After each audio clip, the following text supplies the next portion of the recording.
निपाल सुबह लोकसभा इलेक्शन की पोल है बता है इलेक्शन से रिजल्ट खंगा भाई इंडिया ब्लॉक मणिपुर स्टेट की आउटर मसूम इनर का इंडिया ब्लॉक ना कंसेंसस और थादों जबा कांग्रेस पार्टी ने स्पॉन्सर तो जबा इनर मसूम आउटर की कैंडिडेट अनी इमोइन पंजाबदा डॉक्टर ओजम बिमो आउटर दला नाउ अल्फ्रेड कांगल अथर अनी नमाई पापड़ी रिसेप्शन सेरेमनी है बता है निकोपी धोरम से दाइस इलेक्शन दिरीबा DCC की president now secretary president honourable MLA दुगा एकोई खुदिमक को लुचिंगिरीबा मणिपुरी लोक ताक कयादा चौपदाइका लौबीना हाने चीफ मिनिस्टर श्रीराम नाउ गिरुलबा आई याम से योगी चिन्मगली तुम से थातोगा सत्तबा देन तुम सामने लोजर होय दाइस इलेक्शन दिरीबा कोई CWC Yamba Bekanam, Honorable MLA, Isa Sundakumar, now Professor, the ex MLA, Honorable Foreign Minister Singh, Toman by Yaboki, Party Singh Chimba, Sana Hazarata, and back on the Butchery to the Manda, Singhuba, Toman, the Dula Piliba,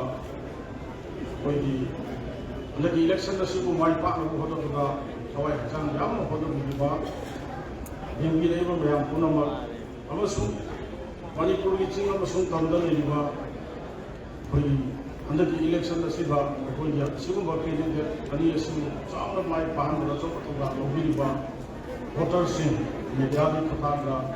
Kai Butchery, Usum Tabat of Butchery. And so Matam Yam Sanga Uzaroi. Under the election, Masai forward changes of the Tambira, Sibani Luraba, issue Hagadai, issue see, position with the Tamil on the issue. Manipura, Sayitare, Tapoli, it asked it under the worry with the power of the Kunga.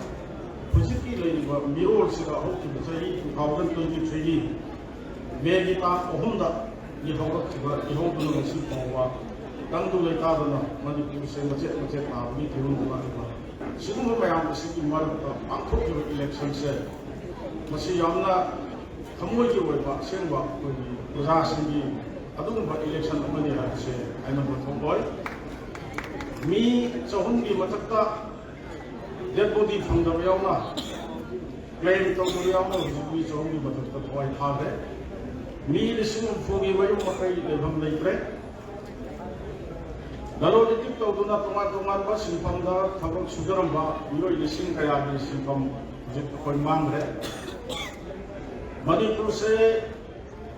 Machet Tabaki Momo the Pusuklay. How you could you say? Masi no Maram, wherever you see money to be Pradana. BJP who might be a PDU say, Masina number one Maram is BJP. Wazar Wamba, BJP की लुचिंगिबा शक्ति अरांग competition दरगा force दरगा Lepa ngai बनवे ज्ञान पावा विषय BJP की सरकार बनसे इसी message में कमी है कलीगुम्बा लैवाक शासनगा को हितबा डेवलपमेंट को हितरगा कांग्रेस खरा ताइना उची न खरा ताइना अदुगी शासन पुना फंग को रिजल्ट यानी कोई खाना का बना आउटर मणिपुर अमसु इनर मणिपुर का फंग की इलेक्शन सारी चीज को रिजल्ट हमें रहे भाई कोई पैसा मत याओ असेंब प्रजा की मैंडेट को कोई इंडिया एयरलाइंस को मणिपुर का कोई सेना है मणिपुर की प्रजा वोट रिजल्ट का कोई सिंबाई पाइस मणिपुर की पॉलिटिकल इतिहास का इनर का लाख अमल लिसिंग परे की मतलब खेलगा का भाई से ऐश्वर्य एरिया का ऑनरेबल चीफ मिनिस्टर से मोरेन राउंड पंजाब को फंड का है आउटर द बुकिंग से आउटर द इनाउ का अल्फेदा अना वथरना हेलिम से मयाम खंगी रेको है वोट सी लेपगी टिकेट फाउ लाथोक्ट्रिङैनि लीडर खरखौ खुलद मिटिं तौबदा नोंमै क्यारा कापसनदर भोट लेपै आरो तौदुना मधु तौना तौना लिसिंग मरफुगा तरुतरेसि हेंगदाइ याम आवतरदसु तमदसु चिंदसु बीजेपी ने अगयाबा सखंदब फिमु सेप मयामदुना नोंमै नंगमरा तौबावदा लाकी मतलब लिसिंग मरफुगी मतलब हेंगर से सरकार से मैतई नसु यादरे नागा नसु यादरे कुकी नसु यादरे मुस्लिम नसु यादरे लेंद को फरे से असिदा असुम बसारे आगा हुकुम खजरगा उसी ने खरा तो गुने है कांग्रेस ने खरा तो गुने है उसी ने कांग्रेस ने ताई ने बांगा को सोया जावा से नाम से होले की लेकिन गबने को मतलब से याद होना टेंशन जगह कोई बुद्धि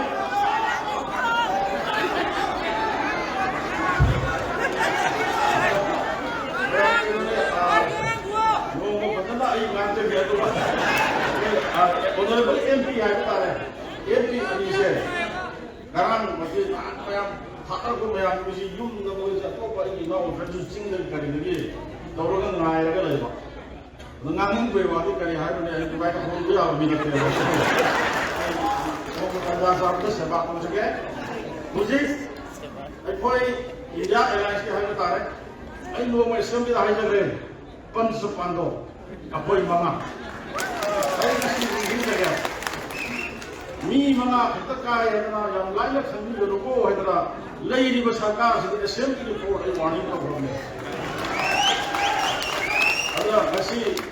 sigumba mi mga katakar na so kusik la iba autor mo so inali duro Manipur di tantok sila masi Manipur di program yan na tayo mandate sila di so may na matang na Manipura Congress na jingba atong basakar ma atong padala ani na isya yan na kahit na hainin di center ka Modi di drama roisal ka to rin kaya मानव फली बसे BJP ना है बसे 400 पार से अब ये Swami Vivekananda ji line में बहुत 400 पार है ना हिंदू रूस हो गए कर रहा 300 पार तो उन्होंने बसे वही ना फली से सुबह की चली के निफू खतरे अब बीजेपी की से पार्टी की कार से अतः ये एलायंस को लगा चली में बहुत गाड़ी थी अब कोई इंडिया एलायंस का फंक्शन से कांग्रेस का 99 अतः एलायंस और कोई सनी का कुछ मरी कोई फंक्शन अदनु हुसी श्री नरेंद्र मोदी ना अमित शाह ने लावर में वन नेशन वन इलेक्शन अतः अदु तो वो बयान को से पास और ने फोरनी पार्लियामेंट दा है ना कोई लावर में को बयान दो नसी दी बदु उपाय ले रहा है नरेंद्र मोदी की फंक्शन हुसी बिहार की नीतीश कुमार का आंध्र प्रदेश की चंद्रबाबू नायडू जो फम ले अनी से थोड़ा पदमान तत्ले ओपोजिशन इराई लाइन लोगी गनो भारत तो सो हम की 2014 दा बीजेपी ना लुचिंबा मोदी ना लुचिंबा सरकार से लाखों मतम दा बीजेपी एलोन 282 मतम दा कांग्रेस को तो खतरे Then 2019 जदुंबा लोकसभा इलेक्शन दा बीजेपी से 303 कांग्रेस ने सुट लगी या फिर तो खतरे अदु हंगती बीजेपी मतंदर सरकार से बनी 400 पार एलायंस और तो गुनी हाई बदन नसीदी 240 दा हंदर करे कांग्रेस ना 99 ना हाई करे सीना ताइबदी भारत तो सु मणिपुर तो सु कांग्रेस की वेब आप हो रहे हैं तो सोचना लेकिन सरकार से सेम ही बदी जाए कहीं ना नशा है जो इबा चंद्रबाबू नायडू की पार्टी की एमपी तरा करो तो नीतीश कुमार की बिहार की एमपी तरा में निथोए उनके निपान से लोग को पता मेजोरिटी फंक्शन रूम टू है उन्होंने कोई अरोई बताई ना थमजरी से हुजिक मणिपुर की प्रजा में आना लांकत रिबा अदगी करी थोकद के अखोई फ्यूचर से करी ओइदे के है ना तो से मसी ऑनरेबल एमपी है ना हाइजर के ना ओनी मुता मरम दी गरम सर्टिफिकेट इलेक्टेड हम सर्टिफिकेट पाए और ना Honorable MP ani aina munna khangi ai now athar kangam athar akoi Alfred se haugi ba mamanga assembly da urkul kendri MLA oi represent to herga Manipur ki integrity ki dongta Manipur ki dongta patana isu kaya da assembly da nang ni law du bayang tamirongani Manipur ko tasena nusiwa dumba Manipur ki yelongi adumba mioi kanut ki marak ni poro pai nawe then Dr. Bimo akoi jam mayang hen khange mahat rajniti da vote thana lep da organization de yaw ko kani tong vote lepak ke banate handa Manipur da haugi ba chahi me gi tang hum da ya horo ki ba adum yang ki ni ay ba busu phau ba chatha da ba lan ase sinno maram weraga ai hak Manipur gi damata kani umma kharadi parliament da chap chana taru lage habi wakalo thorak chi ba dum ba misak amane maram weraga Manipur gi integrity gi damata Manipur ki assembly da ina Africa no pathana law gi baro aduga isumusuna maram weraga ai mayam nonta ile bawu si kharase masima tandi ai parliament de torum bagi hadna wasak ma lo ni thorok ki bisa hanakti Narendra Modi na mana function ga lai ba ya ba se ye ma si am se mayam khambiyo wa ni ba ko ga ai MP anina sai khambiram ba honorable leader na khambiram ba parliament ni phagwang senai ba ba ga thengai na ba madumok kambo bilu wa ba kun tham ba ga ni